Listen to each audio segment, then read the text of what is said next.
donc il y a le manque d'intérêt. Mais à la réflexion, je suis en train de me demander aussi, est-ce que c'est pas ce que l'école a semblé être avant qui pose problème? Vous savez, à l'époque, ceux qui nous ont précédés dans les études, bien souvent, ils font leurs études, quand ils finissent, ils avaient immédiatement du boulot. Il semblait que dans les années 60 et 65, les gens avaient même 2-3 boulots. Aujourd'hui, la population a gagné, donc on y revient. Monsieur Mambo nous appelle de Koumassi. Oui. Allô? Bonsoir. Bonsoir, madame. Bonsoir, monsieur Mambo. Oui, je vous appelle. On vous écoute. Ok.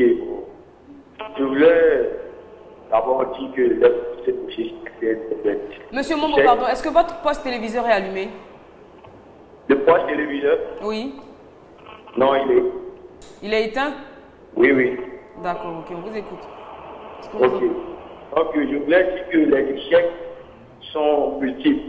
Il ne faudrait pas dire que les élèves ne réussissent pas. Peut-être les élèves ne réussissent pas, mais il y a aussi eux-mêmes de nous. Je prends le cas de la lecture. On peut demander à un élève de lire, mais si cet élève-là n'a pas la volonté de travailler, n'a pas la volonté de vouloir lire, c'est je veux dire que les cours utilisent aussi. La connexion commence à avoir quelques petits problèmes, ce sera réglé. Oui. Docteur, on revient donc à la part de responsabilité des élèves. On parle de la cause des échecs, on a parlé du manque d'intérêt. Vous savez, on réussit quand on s'intéresse à quelque notamment chose. pour la lecture. Que ce soit la lecture, même les cours. Oui, un livre, c'est 10 voyages, parce qu'on apprend tellement dans un livre. On peut lire un livre qui n'est pas forcément un livre de géographie, mais sur une histoire qui se déroule, je ne sais pas moi, à Boston. Et on a des... Ça nous mature.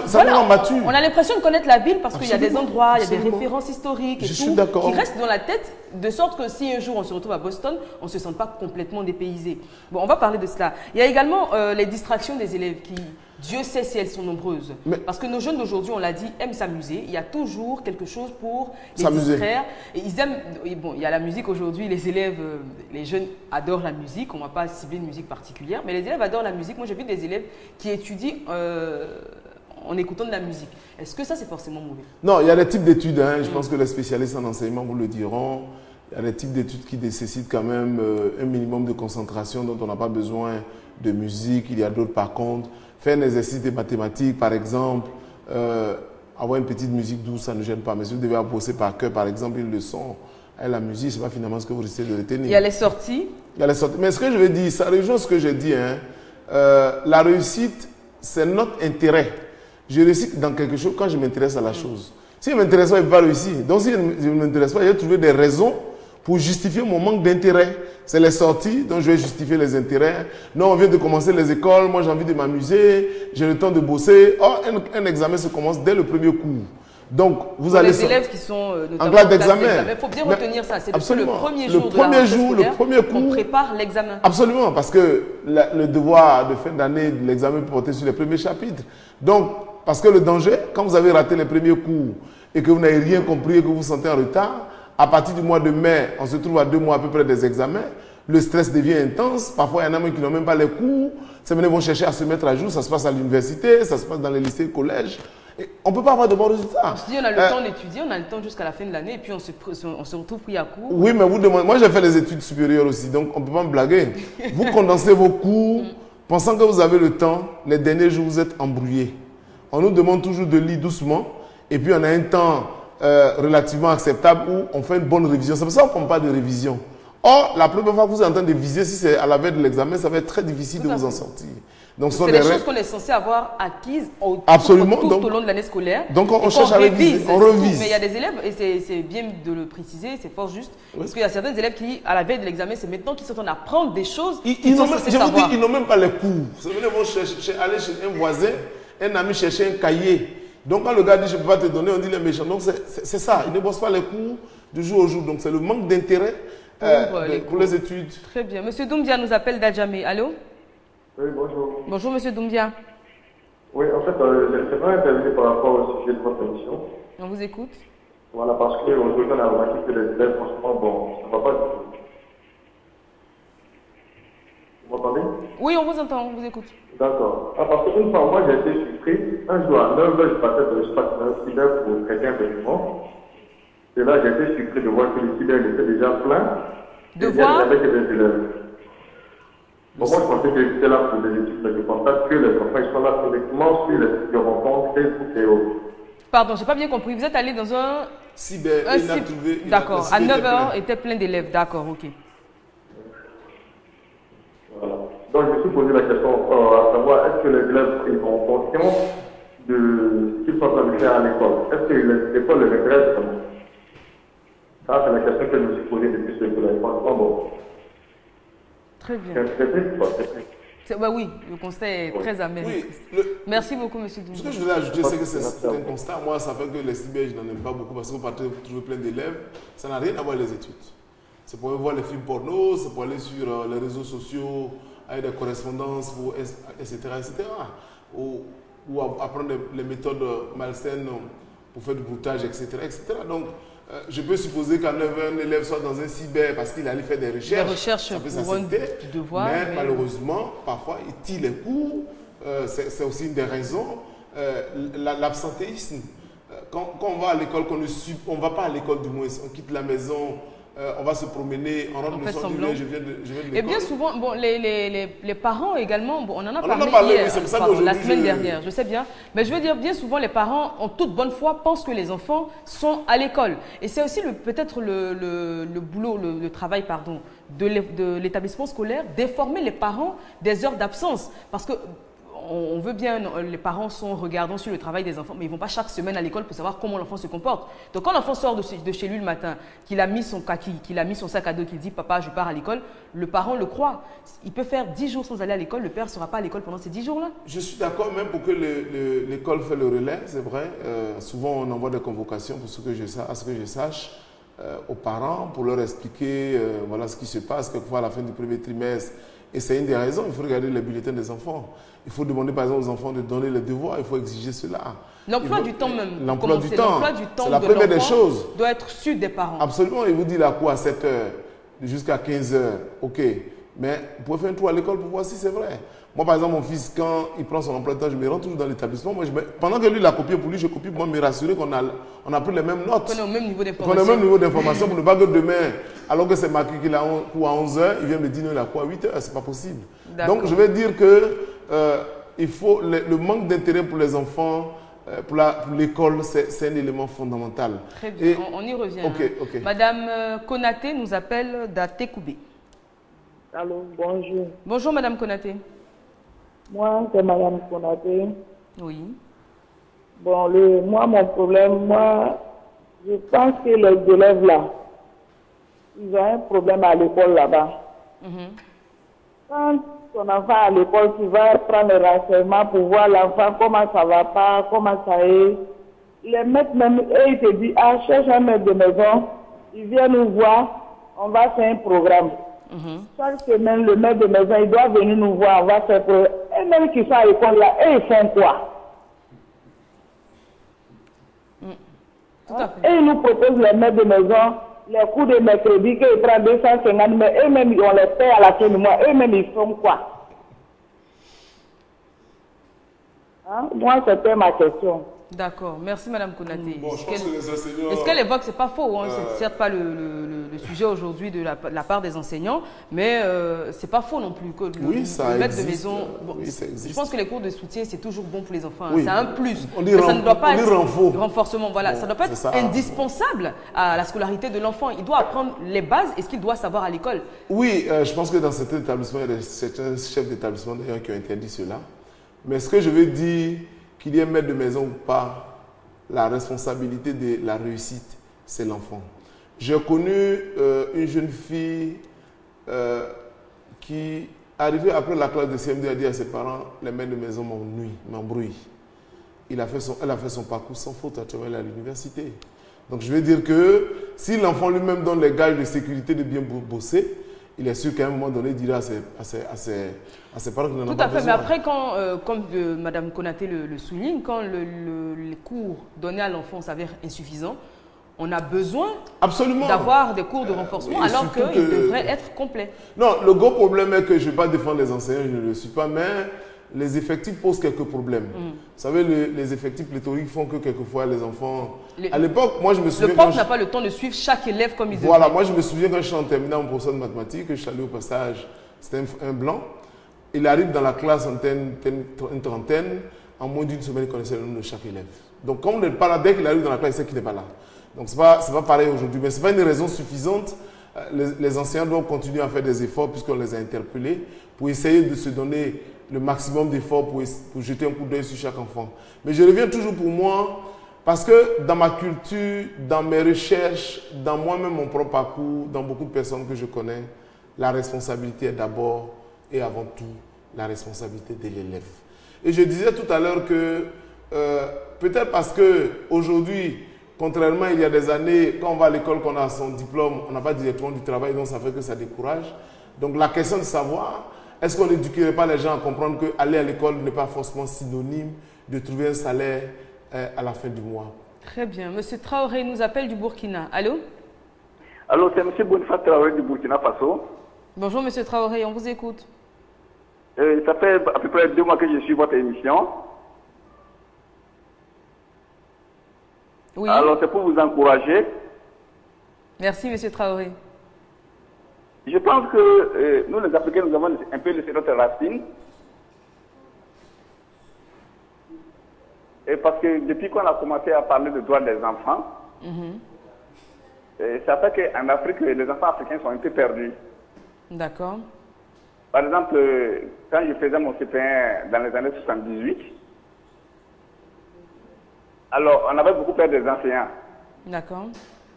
Parce que l'enseignant avait sa cravate en classe, il frappait, les enfants avaient beaucoup peur.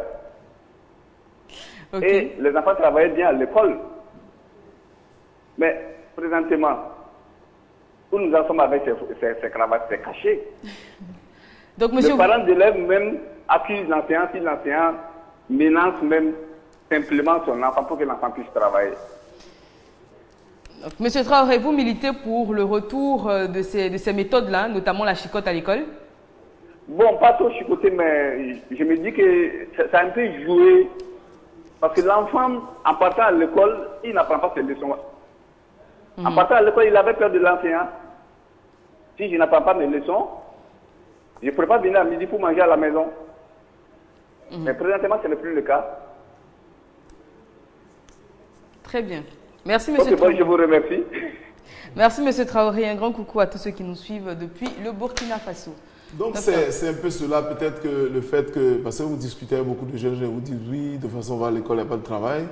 Il est important de comprendre que l'école, aller à l'école, même si ça ne donne pas forcément un travail avec des salaires en rapport avec nos compétences. Il est important d'aller à l'école parce que, je le disais ici, c'est chez nous ici, quand on dit on s'en va en retour à la terre, il faut aller faire tel métier, on trouve que c'est une punition.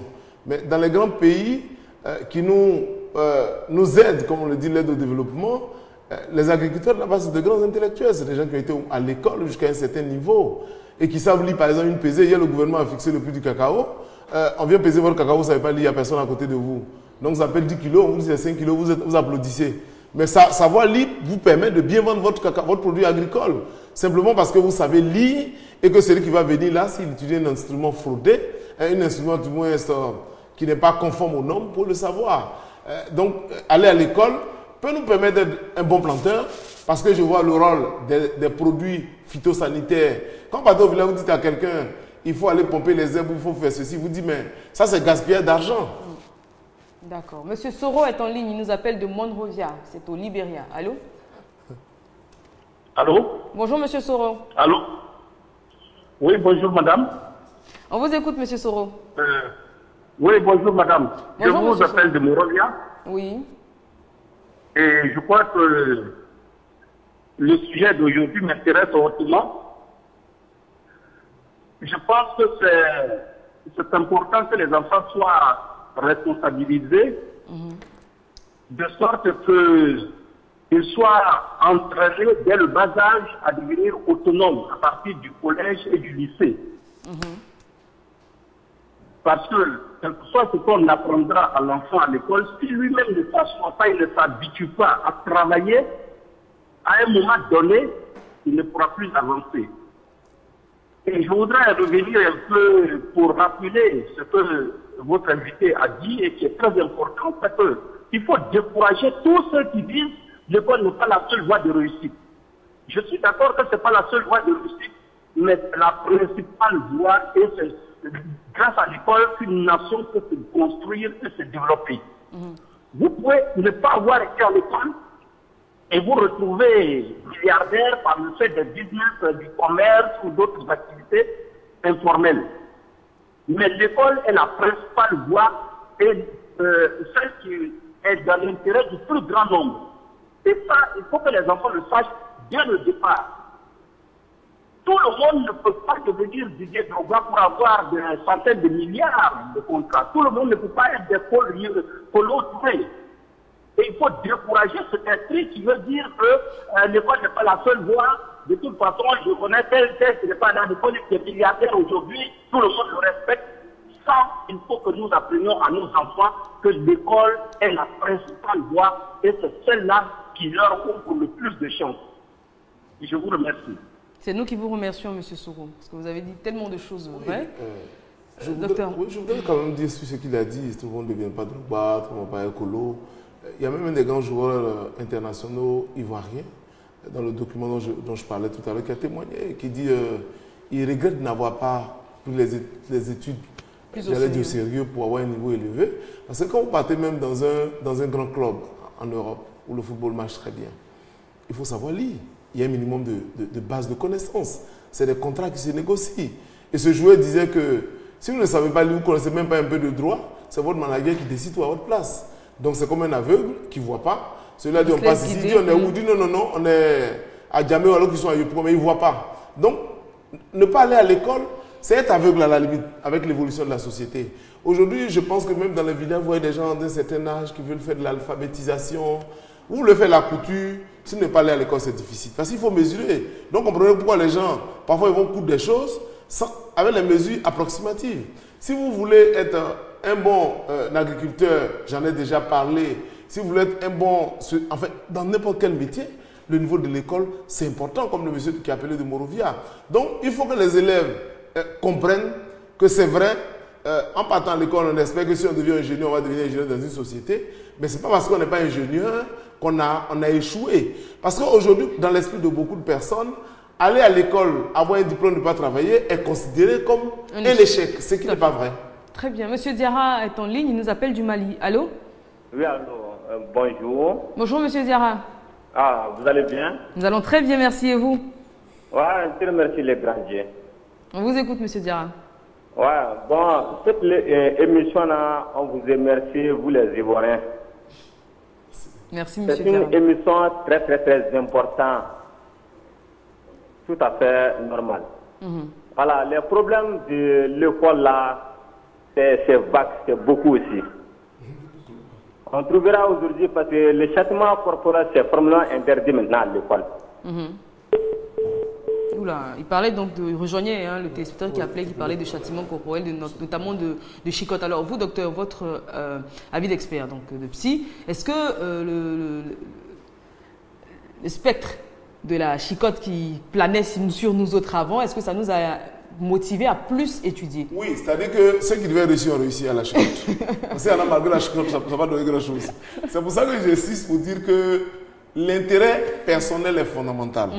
Parce que vous pouvez prendre un enfant, frappez-le, mettez sa tête dans le... Tout ça, c'était des punitions d'abord. Je sais qu'à l'époque, le maître pouvait vous interdire de rentrer à la maison à midi. Tant que vous ne connaissez pas votre leçon, vous allez réciter, recopier peut-être 100 fois. Vous restez dans la classe, tout le monde s'en manger revient. Donc je vais dire, c'est vrai que ce sont des méthodes pour booster ceux qui ont des capacités et qu'on amène à prendre conscience de l'intérêt de l'étude. Mais si l'enfant ne s'intéresse pas, frappez-le, envoyez 10 répétiteurs à la maison, c'est vraiment peine perdue. Très bien. Madame Élise nous appelle de Mans. Allô? Allô? Bonjour Madame Élise. Bonjour Madame. Merci d'être avec nous, on vous écoute. Oui, moi je n'ai pas vraiment grand chose à dire. Je suis de la vieille école. Voilà. Ce que je veux dire aujourd'hui, c'est que quand tu es ignorant en quelque chose, cela peut t'emmener à ta perte. Vous voyez? Donc, savoir lire et écrire pour quelqu'un, c'est vraiment important. Voilà. De nos jours, nos enfants ne peuvent même pas s'exprimer, ne peuvent même pas lire, parce qu'ils ne se donnent pas vraiment trop. Voilà. Et puis, les histoires de on ne touche pas nos enfants, on ne fait pas ceci à nos enfants. Bon, à l'école, c'est vrai, il ne faut pas être dur, mais il ne faut pas être méchant, mais il faut être strict. Il faut être strict. Voilà. Et puis, apprenons aussi à nos enfants à la maison à lire, à écrire. C'est important. C'est important. Quand l'éducateur fait à l'école, le parent il doit continuer aussi à la maison. À la maison, tout à fait. Voilà. C'est comme Très ça. bien. Moi, je pense que savoir lire et écrire, c'est vraiment important. C'est vrai que ce n'est pas aller à l'école forcément, tu vas nous mettre dans les grands bureaux, tu vas nous mettre dans le domaine du travail, hein? Mais au moins, si je sais lire et écrire, cela peut me permettre d'éviter beaucoup de choses. Tout à fait. Voilà. Même quand je conduis ma voiture, parce que je sais lire et écrire, quand je verrai une instruction, cela va m'éviter de faire une bêtise qui va m'amener à payer une amende lourde. Tout à fait. Voilà. Donc voilà un peu ce que je voulais dire. Moi, je pense que savoir lire et écrire est vraiment important pour une personne. Très bien. Merci beaucoup, Madame Élise. Très bonne journée à vous. Madame Élise était d'ailleurs notre toute dernière téléspectatrice à nous appeler parce qu'on n'a plus suffisamment de temps, plus qu'une minute pour votre conclusion, docteur. Oui, la conclusion partielle parce que je pense que demain on continuera. Là, on s'est arrêté au deuxième sous-thème, donc cause des échecs. Il y en a beaucoup. On finira avec ce deuxième sous-thème et puis on parlera également de moyens de réussir. Donc, comment réussir et puis les conseils pour finir. Ma conclusion, c'est de demander aux enfants de revenir à l'école, d'avoir la tête à l'école. Quand des enseignants sont en train de faire des cours, et que des élèves sont en train de manipuler des portables pour envoyer des SMS à leurs amis en plein cours, ça montre que la tête n'est pas là. Parce que quelquefois, quand le maître observateur qui regarde que vous êtes baissé, il vous interroge, quelquefois vous ne savez même pas de quoi on parle dans la classe. Il est évident que l'échec se profile à l'horizon. Donc au lieu de chercher à accuser les enseignants et les sorciers, bien évidemment, qui sont toujours contre nous, de ne pas être à la cause de nos échecs, je pense que nous devons nous mettre au travail pour accompagner j'allais dire nos pays, j'ai dit nos pays parce que pas mal de personnes ont appelé de l'extérieur et c'est plus ou moins les mêmes problèmes dans l'Afrique de l'Ouest, la plupart des pays où les gens ont appelé. Je demande donc aux élèves de revenir à l'école parce que l'école a toujours et aura toujours sa place dans l'évolution de ces sociétés modernes. Très bien. Merci beaucoup, docteur. Je vous en prie. On se retrouvera bien évidemment demain et Dieu voulant et Dieu aidant. Seront également présents Maître Bamba et Monsieur Nda. Et je rappelle que cette émission a été réalisée par Patricia Yeo. Très chers élèves, retenez ce proverbe qui dit tout simplement que le travail éloigne de l'homme 3 problèmes, donc l'ennui, le vice et le besoin. On se retrouvera demain à partir de 13h15. D'ici là, restez coachés sur RTI2.